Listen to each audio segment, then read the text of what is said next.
Você já parou para pensar que um dos textos mais antigos da Bíblia pode ser a chave que falta para transformar sua vida financeira e espiritual?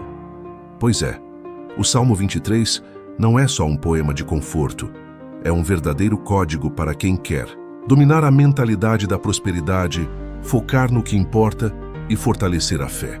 Parece polêmico? Talvez. Mas e se eu te disser que muito do que você aprendeu sobre dinheiro e fé está errado? Que a riqueza real começa na mente e que isso está justamente nas palavras desse salmo. Não é papo de sorte, nem promessa. Vazia.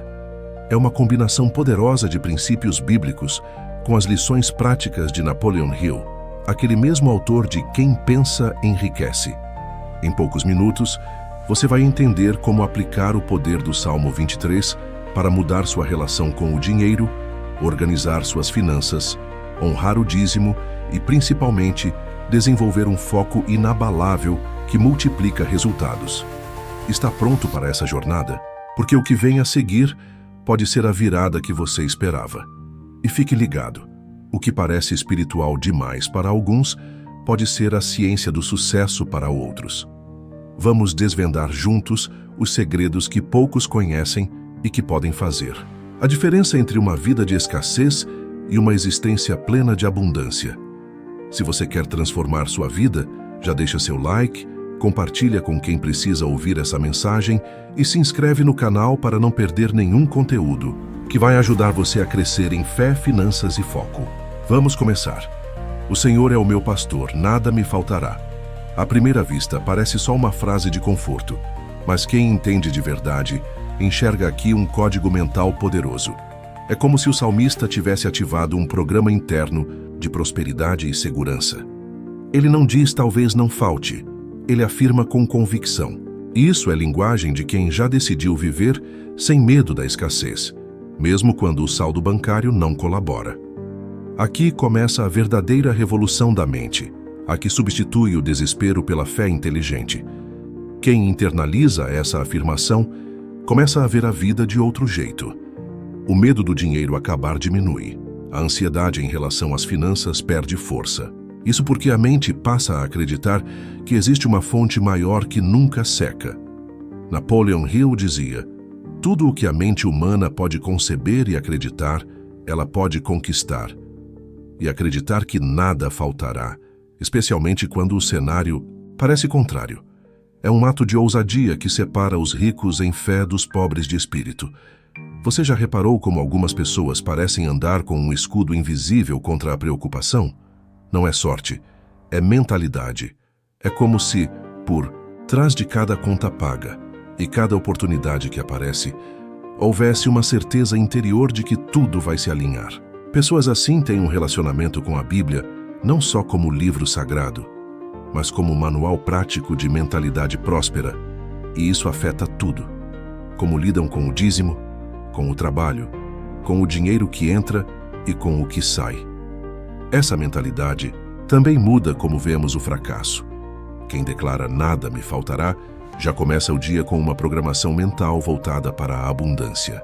Mesmo diante de desafios, essa pessoa interpreta os problemas como parte do processo. Não é otimismo vazio, é fé com base em algo concreto. E aí o dinheiro, que antes parecia inalcançável, começa a aparecer. Não como mágica, mas como resultado de uma mente focada, limpa de crenças de escassez. Agora imagine o impacto disso se aplicado no dia a dia. Desde como você organiza suas finanças até como reage a imprevistos. Muda tudo. Ao invés de ver uma dívida como um fim, você passa a vê-la como uma etapa. Ao invés de ficar paralisado, quando o dízimo parece pesado, você o encara como semente. Isso muda até como você investe seu tempo, seu dinheiro e sua fé. E aí, um novo poder começa a emergir. Muita gente pensa que fé é esperar algo cair do céu. Mas a fé verdadeira, aquela que move montanhas, é ativa. É atitude, é decisão, é ação alinhada com aquilo que se acredita. A Bíblia não retrata personagens que cruzaram os braços esperando milagres. Eles caminharam, cavaram, semearam. Assim como o agricultor planta mesmo sem garantia de chuva, Quem tem fé age com coragem, mesmo sem ver o resultado ainda. Fé é a força que constrói antes que os olhos vejam. Napoleon Hill dizia que a fé é o elixir eterno que dá vida, poder e ação ao impulso do pensamento. Quando uma pessoa alimenta a fé diariamente, ela reprograma o cérebro para criar soluções, ao invés de reclamar dos problemas. É aí que os milagres começam. Não fora da realidade, mas dentro da mente. E essa fé não é só para a vida espiritual, ela é prática. Serve para abrir uma empresa, quitar dívidas, organizar o dízimo com sabedoria ou juntar o primeiro R$ 1.000 para investir. Pensa comigo, se você acredita que vai vencer, como você age? Agora, se acredita que vai fracassar, percebe a diferença. O problema é que muitos repetem orações, mas duvidam enquanto oram. Essa fé morna não cria nada. A fé criadora, por outro lado, gera movimento. Ela te faz levantar cedo, estudar mais, gastar melhor. Uma pessoa que lê provérbios com atenção, por exemplo, aprende princípios financeiros que salvam um orçamento familiar. E aqui vai um exemplo prático. Quando você acredita que vai prosperar, você começa a agir como alguém próspero. Você planeja, você cuida do que tem, você honra compromissos, paga dízimos com alegria, economiza sem avareza e compartilha sem medo. Isso muda sua postura até na hora de comprar pão.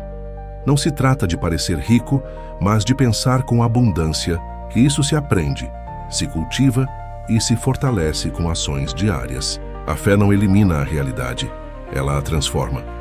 Mas para isso ela precisa ser nutrida. Não basta ouvir uma pregação no domingo.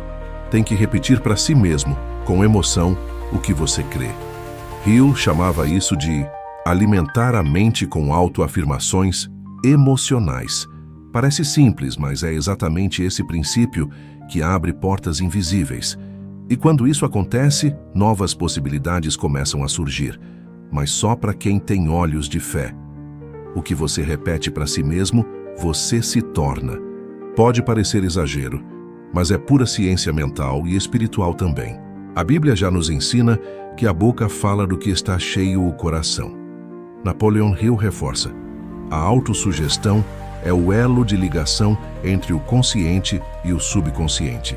Ou seja, tudo aquilo que você diz para si mesmo, com emoção, começa a moldar a sua realidade. E o pior, funciona tanto para o bem quanto para o mal. Pensa numa pessoa que repete todo dia que é azarada, que dinheiro nunca sobra, que não consegue guardar nada. Ela está fazendo uma oração ao contrário. Está criando, por meio da repetição, uma realidade de escassez. Agora, imagina essa mesma repetição, mas com frases como "eu sou próspero", "Deus é minha fonte", "o dinheiro vem até mim de formas esperadas e inesperadas". Parece bobo? Mas são essas declarações que reprogramam a mente e, com o tempo, os resultados. Hill afirmava que a repetição emocional é o segredo para penetrar no subconsciente. E isso não é só psicológico, é espiritual também. Ao fazer isso, você muda sua frequência interna. E o que acontece? Você começa a agir diferente. Começa a recusar oportunidades ruins. Começa a honrar o dízimo com alegria. Começa a valorizar cada centavo que entra, como quem entende que está recebendo sementes para multiplicar. É outra postura. Um bom exemplo prático é escrever suas afirmações numa folha e ler em voz alta todos os dias, de manhã e à noite. Faça isso por 21 dias e observe como sua mente começa a reagir. Escreva coisas como: "Eu sou um bom administrador das minhas finanças. O Senhor é meu pastor e nada me faltará. O dinheiro é meu servo, não meu senhor." Essa simples prática transforma pensamentos que depois viram decisões. E aí, o jogo muda. A mente é como um jardim. O que você planta com palavras, você colhe em atitudes. E tudo começa com a semente da autossugestão. É por isso que tem tanta gente lendo a Bíblia e ainda assim vivendo em escassez, porque estão repetindo crenças contrárias ao que dizem crer. A fé precisa estar alinhada com o que se declara, e isso prepara o terreno mental para algo ainda mais poderoso que está por vir. Muita gente vive presa numa prisão invisível, a da mentalidade de escassez. É aquela voz interna que diz: Isso é caro demais. Nunca vou conseguir. Não nasci para isso. O problema não é o dinheiro que falta, é o pensamento que sobra, pensamento limitante. Napoleon Hill afirmava que a pobreza é o resultado de uma mente pobre. Forte, né? Mas é essa consciência que liberta, porque se a escassez está na mente, a abundância também pode estar. Você já percebeu como algumas pessoas têm talento, têm saúde, têm oportunidade, mas continuam estagnadas? Elas foram treinadas desde cedo para acreditar que a vida é difícil, que tudo é sofrido, que só quem rouba ou engana é que prospera. Isso vira um padrão mental, e aí a Bíblia vira só um consolo, não um mapa. Mas quando a mente muda, tudo muda. Aquela mesma pessoa começa a perceber oportunidades que sempre estiveram ali, mas que ela não enxergava. Quer ver um exemplo? Claro, gente que tem medo de ganhar mais porque acha que vai se perder ou deixar de ser espiritual. Isso é escassez camuflada de religiosidade. A Bíblia não é contra o dinheiro, ela é contra o amor ao dinheiro. O dízimo, por exemplo, não é um castigo, é um lembrete de que a fonte é maior que o recurso. Quando a mente se liberta disso, começa a entender que Deus não quer apenas suprimento, quer também multiplicação. E a mudança começa com pequenas atitudes. Ao invés de pensar isso é caro, se pergunte: como posso gerar valor para conquistar isso? Ao invés de olhar para o extrato bancário com desespero, olhe com estratégia. Leia Provérbios. Leia livros como O Homem Mais Rico da Babilônia e Quem Pensa Enriquece. E comece a aplicar uma nova lógica mental, a da abundância. Você não é vítima da economia, é autor da sua trajetória. Mas essa transição mental não acontece de um dia para o outro. É um processo. Requer vigilância, prática e coragem para se desfazer de pensamentos herdados. O importante é lembrar que se a escassez foi aprendida, a abundância também pode ser. E, quando essa chave vira, novas decisões começam a surgir. Decisões que vão te levar para um novo nível de convicção. A diferença entre quem prospera e quem fica rodando em círculos, muitas vezes, está numa palavra: decisão. E aqui não estamos falando de escolher o sabor da pizza no sábado à noite, mas de decisões profundas, que moldam o caráter, o futuro e a forma como se lida com a Bíblia, com o dinheiro, com as finanças do dia a dia. Napoleon Hill dizia: as pessoas que tomam decisões com rapidez e as mudam lentamente têm mais sucesso do que aquelas que decidem devagar e mudam constantemente. Forte, né? A maioria das pessoas vive adiando decisões. Quando eu tiver mais dinheiro, eu vou dizimar. Quando sobrar, eu invisto. Quando der, eu mudo de vida. Só que a vida responde à clareza. O universo, como Hill dizia, respeita os decididos. Tomar uma decisão firme é como cravar uma estaca no chão e dizer: é para lá que eu vou, custe o que custar. Não é sobre fanatismo, é sobre convicção com inteligência espiritual. Um exemplo real disso: quem decide sair das dívidas. Não é só cortar o cartão, é cortar o padrão mental. É revisar gastos, mudar hábitos, começar a anotar cada centavo. É difícil? É. Mas é esse tipo de decisão que muda uma família inteira. Quando alguém decide fazer do dízimo uma prioridade, não como obrigação religiosa, mas como compromisso de fé e organização, algo muda dentro e depois fora. Convicção constante também é sobre resistir às distrações. Tem gente que até começa bem, lê um livro aqui, assiste um vídeo ali, mas logo volta para o automático. O segredo está na constância. Não é sobre ser perfeito, é sobre ser firme. A decisão verdadeira sobrevive ao tédio, ao cansaço e à crítica alheia.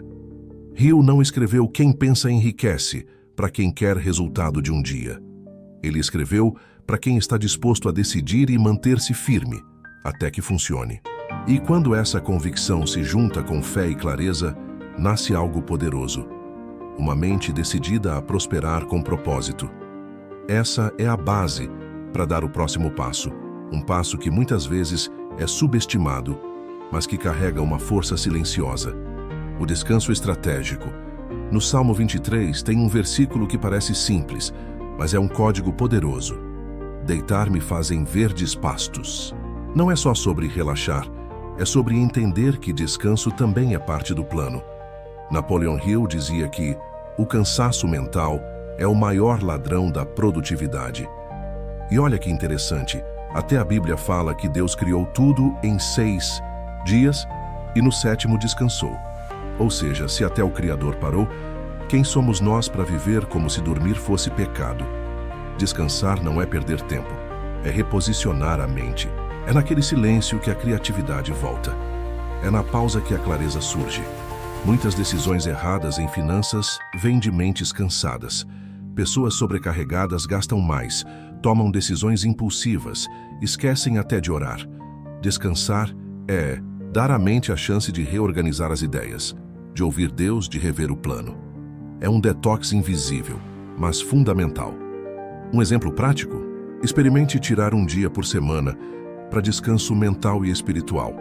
Nada de planilha, nada de cobrança. Leia a Bíblia com calma. Medite no Salmo 23. Escreva num caderno seus pensamentos. Esse tempo pode parecer improdutivo, mas ele vai dar direção. É como parar no acostamento para olhar o mapa, só que o mapa é a sua mente. E quando ela está alinhada, até o dinheiro começa a circular melhor. O problema é que muita gente associa descanso à preguiça. Mas são coisas bem diferentes. Preguiça é fugir do necessário. Descanso é se preparar para o essencial. Hill ensinava que o homem que sabe descansar sabe também acelerar quando for a hora certa. O segredo está no equilíbrio. Se você trabalha com fé, mas nunca para ouvir a voz da sabedoria, pode estar se afastando da própria rota da abundância. Então, antes de achar que parar é perder tempo, entenda que até as sementes descansam na terra antes de germinar. O descanso é fértil. Ele prepara o terreno da mente para uma nova fase. E essa fase só vem para quem está com a mente em paz e os olhos prontos para enxergar direção com clareza. Sabe o que paralisa mais do que a falta de dinheiro? A falta de clareza. Tem gente que corre o dia inteiro, mas não sabe para onde está indo. Vive no modo urgência, apagando incêndio e se sentindo ocupado, mas não realiza. Napoleon Hill dizia: "Definiteness of purpose is the starting point of all achievement." Ou seja, sem direção definida, até o esforço vira desperdício. Clareza é luz mental, é GPS da alma. A Bíblia também é cheia de exemplos de clareza. Jesus sabia quem era, para onde ia e qual era a sua missão, mesmo quando tudo ao redor parecia contrário. Agora pensa em você. Quais são suas metas? Onde quer chegar financeiramente? Qual o propósito da sua vida?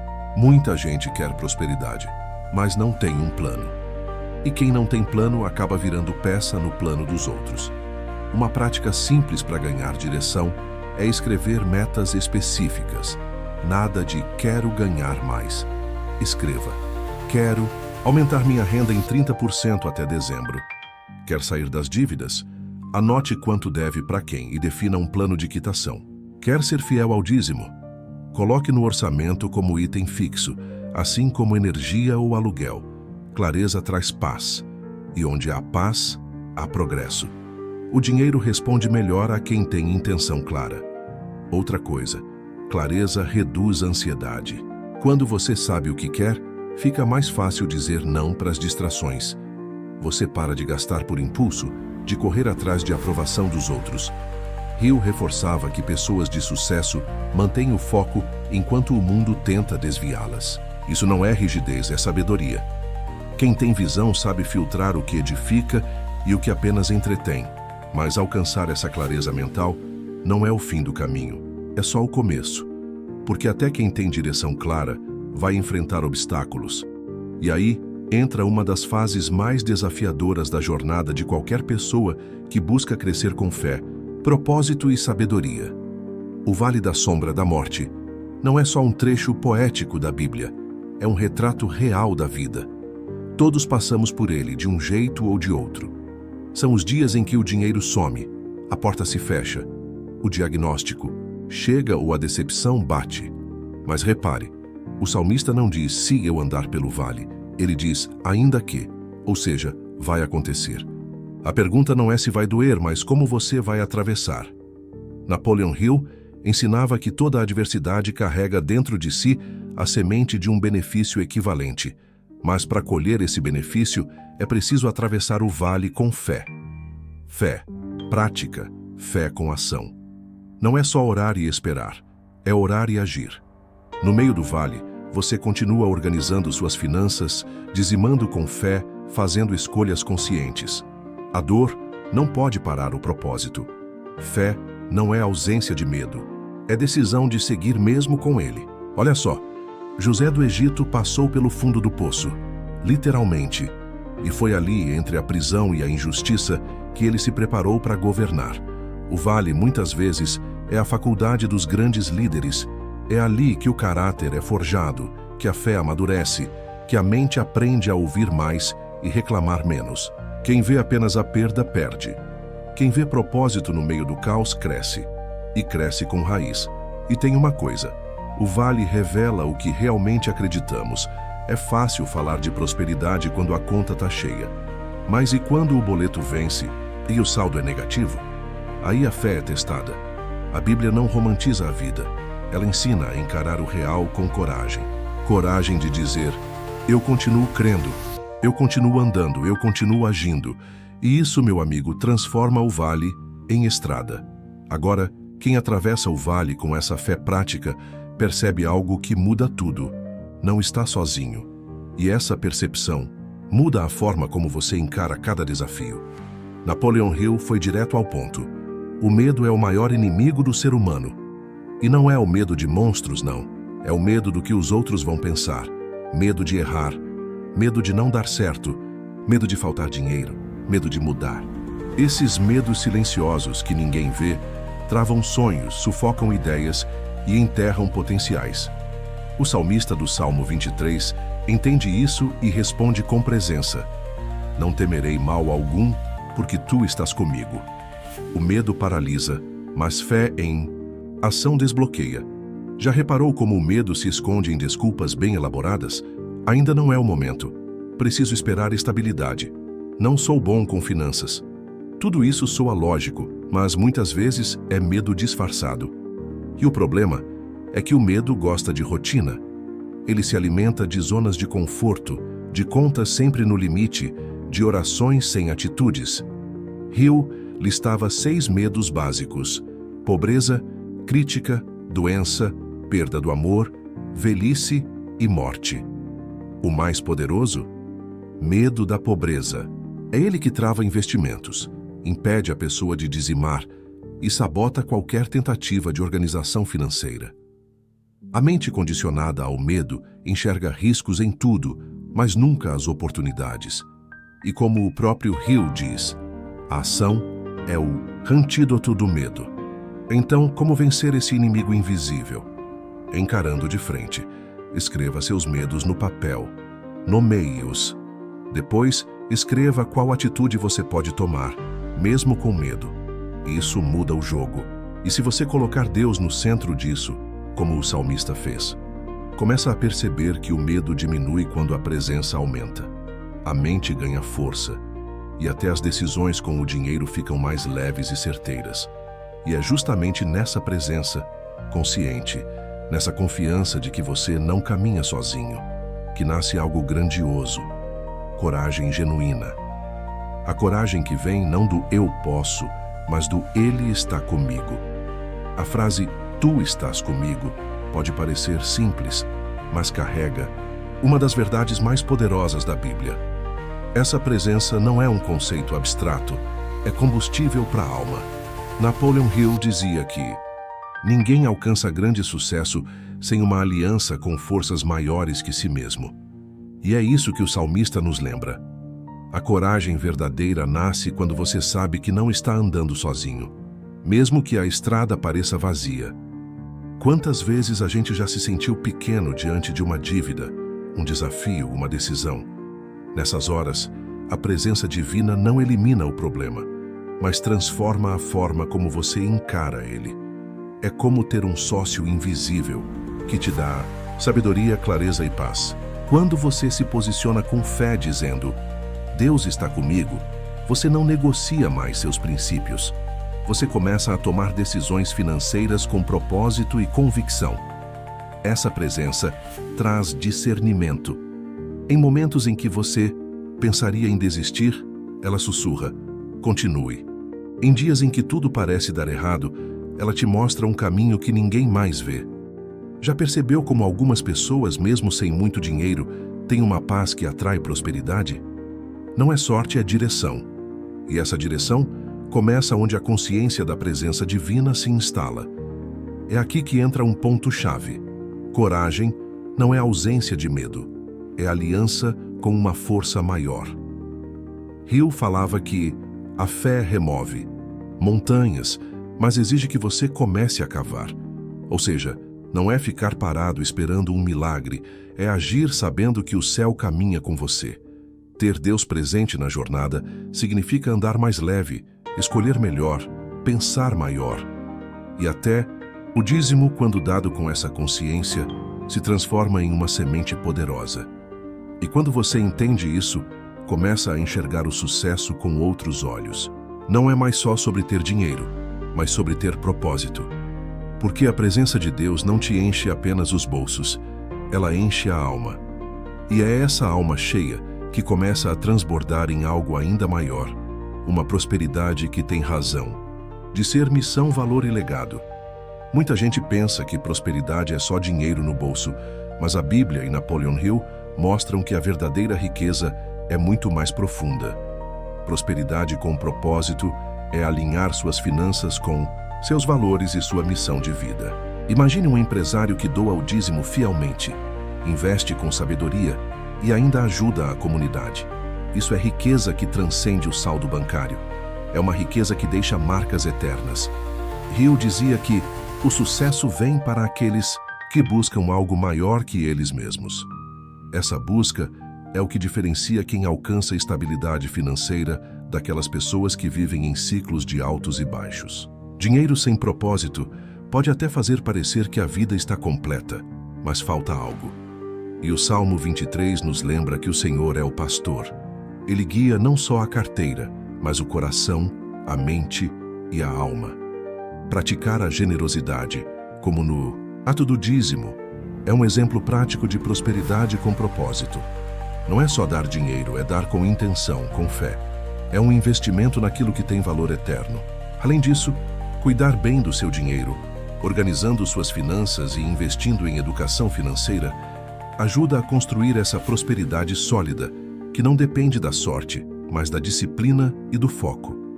Você pode começar refletindo: qual o propósito que seu dinheiro deve sustentar? Ajudar sua família, contribuir para a igreja, apoiar projetos sociais, investir em conhecimento. Quando o dinheiro tem missão, ele ganha força, e até as decisões difíceis ficam mais fáceis. Prosperidade com propósito transforma a vida, porque passa a ser mais do que acumular, passa a ser construir algo maior.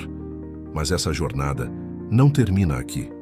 Para que essa prosperidade dure, para que ela seja constante, é preciso entender uma última lição, uma que o Salmo 23 ensina de forma profunda e sutil. Quando o Salmo diz: habitarei na casa do Senhor para todo o sempre, e bondade e misericórdia me seguirão, ele revela um segredo sobre o verdadeiro legado. Não se trata só do que você deixa no banco, mas do que permanece na vida das pessoas: valores, fé, disciplina. Napoleon Hill destacava que o verdadeiro sucesso é aquele que deixa marcas eternas, que influencia gerações e constrói raízes profundas. Legado não é só coisa de empresário milionário ou líder religioso. É a soma das pequenas ações que você faz hoje. Ser honesto nas finanças, ser fiel no dízimo, manter a fé e o foco, agir com constância. Essas pequenas sementes, quando cultivadas com paciência, florescem em algo que transcende o tempo. E isso é algo que ninguém pode tirar, mesmo quando o dinheiro acaba. Constância é o motor que mantém a prosperidade viva. Hill dizia que a persistência é o caminho do êxito. Quem entende que o dinheiro vem e vai, mas o caráter e a fé permanecem, investe em hábitos que duram. Estudo diário, oração constante, planejamento financeiro e generosidade real. Essa constância cria uma vida equilibrada, onde a prosperidade é natural, não acidental. Imagine uma árvore forte que enfrenta ventos, tempestades, mas continua firme, oferecendo sombra e frutos. Essa é a metáfora do legado que o Salmo 23 aponta. Seu sucesso verdadeiro está na capacidade de se manter firme, mesmo diante das adversidades, e continuar fazendo o bem, sempre. Esse tipo de riqueza nunca se esgota, porque está enraizada em princípios eternos. E quando você alcança esse estágio, percebe que toda a caminhada, a fé, o foco, o dinheiro, a generosidade, formam um ciclo contínuo. Um ciclo que alimenta não só sua vida, mas a de muitos. E aí, o que parecia apenas um salmo se revela um manual para uma vida, próspera e cheia de significado. Agora que você já descobriu como o Salmo 23 pode ser um verdadeiro manual para a sua fé, finanças e foco, é hora de colocar tudo em prática. O que você vai fazer com esse conhecimento? Vai deixar ele guardado ou vai agir para transformar sua vida financeira e espiritual? Pense, como você pode usar hoje mesmo a mentalidade da prosperidade, honrar o dízimo com propósito e encarar os desafios com fé verdadeira. E mais, quais medos você está disposto a enfrentar para avançar? Que passos concretos você pode dar para sair da escassez e entrar na abundância que Deus promete? Eu desafio você a refletir, comentar aqui embaixo e compartilhar suas experiências. Sua mudança pode inspirar outras pessoas a buscarem uma vida melhor, mais focada e próspera. Se esse conteúdo tocou você, não esqueça de se inscrever no canal e ativar as notificações para continuar recebendo insights valiosos sobre Bíblia, dinheiro, finanças e crescimento pessoal. A jornada é longa, mas com fé e foco o sucesso é inevitável.